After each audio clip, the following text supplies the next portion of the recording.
श्री अकाल जी। सत श्री अकाल।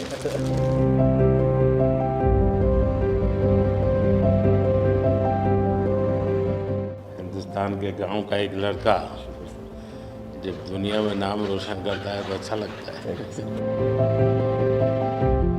और आप तो नसीब वाले हो जी, आपके परिवार ने आपका नाम दिलजीत रखा तो आप जीतते ही जाते हो लोगों को। हम पढ़ते थे, मतलब ये लिखा हुआ सब जगह और खुद कि मेरा भारत महान।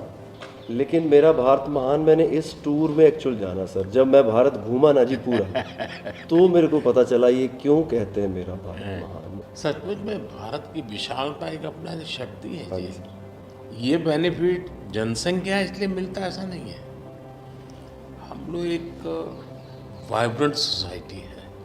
आपकी जर्नी से भी सर हम जब देखते हैं तो मतलब आपने कितना अपनी एक आयु में हिमाचल चले जाना और सब कुछ छोड़ देना और फिर भगवान का इतना आशीर्वाद हो जाना, ये बहुत बहुत मतलब ये भगवान की मर्जी ही है।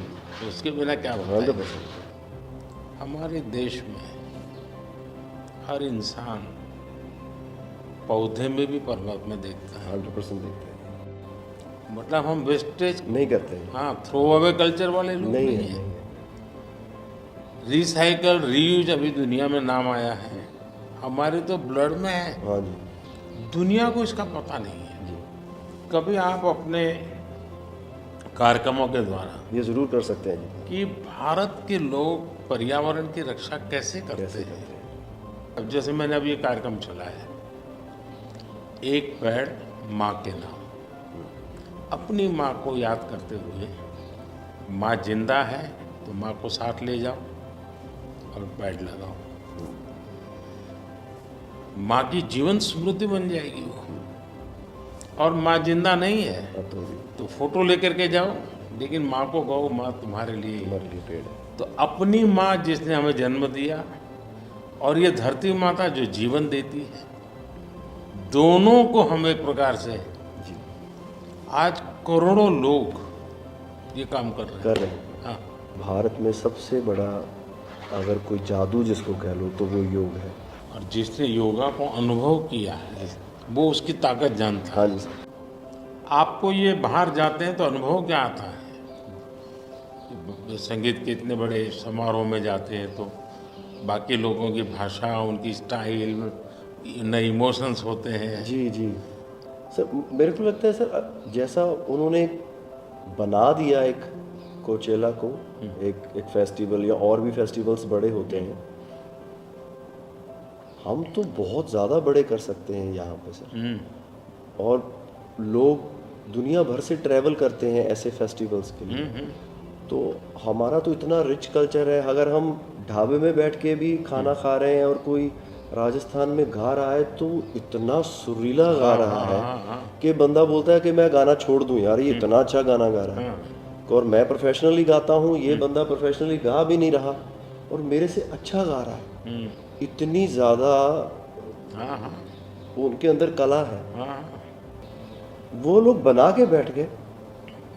और अगर हमारे इधर कोई ऐसा डेवलप होगा तो दुनिया भर से लोग, मेरे मन में कल्पना है, आ सकते हैं सर। मैं सोच रहा था कई वर्षों से, लेकिन अब वो मैं इसको कर रहा हूँ। वेव्स, मेरा मत ये है कि इतना बड़ा देश और दुनिया की सबसे ज़्यादा फिल्में यहाँ बनती हैं। हाँ जी सर। दुनिया में सबसे बड़ी क्रिएटिव इंडस्ट्री यहाँ हो, यहाँ है जी। तो मैं यहाँ वेव्स एक बहुत बड़ा मूवमेंट खड़ा कर रहा हूँ और दुनिया की क्रिएटिव वर्ल्ड को मैं इकट्ठा करने वाला हूँ अप्रैल में जी। अब दुनिया का क्रिएटिव वर्ल्ड का सेंटर हिंदुस्तान। हिंदुस्तान मैं एक बार जर्मनी की चांसलर मर्कल जी तो हम मिले, तो उसने मुझे संगीत का विषय निकाला। तो मैंने उसको कहा कि मेरे देश में सूर्योदय के पहले संगीत हो ये अलग है और सूर्योदय के बाद अलग उसका है। टाइम अलग है। हाँ जी। मैंने कहा मेरे अलग अलग प्रहर मेरे यहाँ होता है, हर प्रहर का संगीत होता है। फिर मैंने कहा सैड सिचुएशन है तो एक संगीत है, जॉय है तो एक है। तो फिर उनको बड़ा इंटरेस्ट लिया।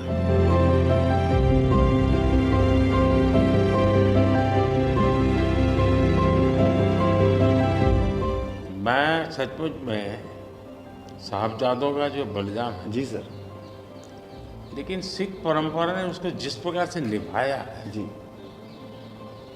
अद्भुत है। मैं तो पंजाब में रहा हूँ तो मुझे मालूम है, माता गुजरी और 7 दिन तक लोग सोते नहीं, और घर सच्ची नीचे सच्ची सोते ज़मीन हैं। पे सोते हैं जी। हाँ जी, हाँ जी, मुझे खुद को बड़ा इमोशनल अपील करता था। हाँ जी, तो फिर मैंने यहाँ आकर के 26 दिसंबर को हाँ जी, बात वीर बाल दिवस मनाता हूँ। हाँ जी, और मैं देश के हर बच्चा को चाहता हूँ कि वो समझे कि कैसे वीरता होती थी, जी सर।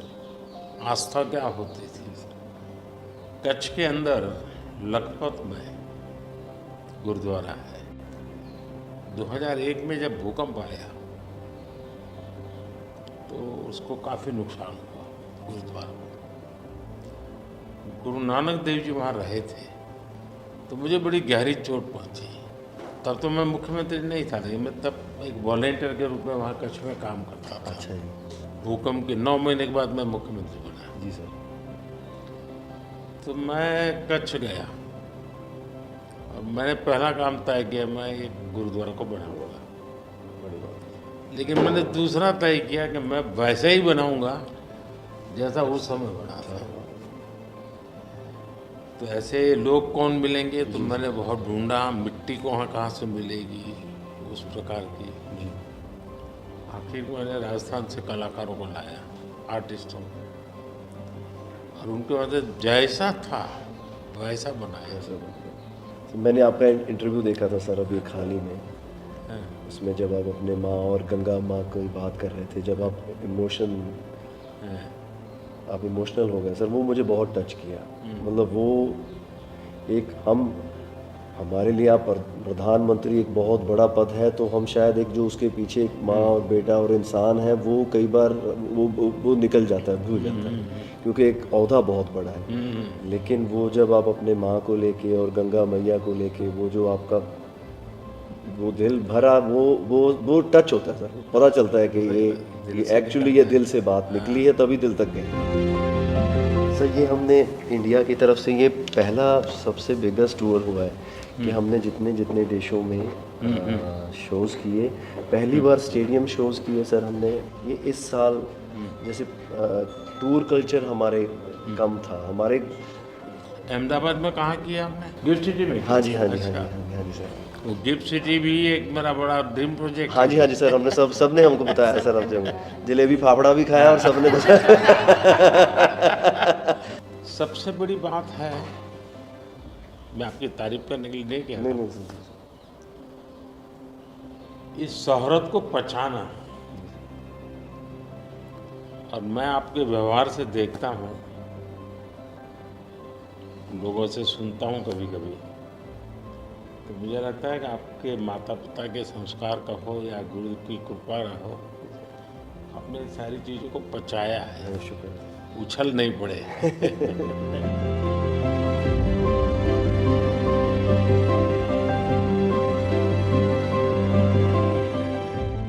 ਉਹ ਕਹਿੰਦੇ ਕਿੱਥੇ ਹੈ ਤੇਰਾ ਰੱਬ ਦਿਸਦਾ ਹੀ ਨਹੀਂ। ਮੈਂ ਕਿਹਾ ਅੱਖਾਂ ਬੰਦ ਕਰ, ਧਿਆਨ ਧਰ ਮਹਿਸੂਸ ਕਰ। ਇਹ ਮਸਲਾ ਬਾਹਰ ਦੀ ਅੱਖ ਦਾ ਨਹੀਂ, ਅੰਦਰ ਦਾ ਹੈ। ਮੈਂ ਕਿਹਾ ਅੱਖਾਂ ਬੰਦ ਕਰ, ਧਿਆਨ ਧਰ ਮਹਿਸੂਸ ਕਰ। ਗੁਰੂ ਨਾਨਕ ਤਾਂ ਅੰਗ ਸੰਗ ਹੈ, ਤੂੰ ਹੀ ਬਸ ਗੈਰ ਹਾਜ਼ਰ ਹੈ। ਗੁਰੂ ਨਾਨਕ, ਗੁਰੂ ਨਾਨਕ, गुरु नानक। ऐसे ही देश दुनिया की खबरों से जुड़े रहने के लिए हमारे चैनल बनारस टुडे को लाइक, शेयर, कमेंट और सब्सक्राइब करें। बेल आइकन दबाना बिल्कुल ना भूलें।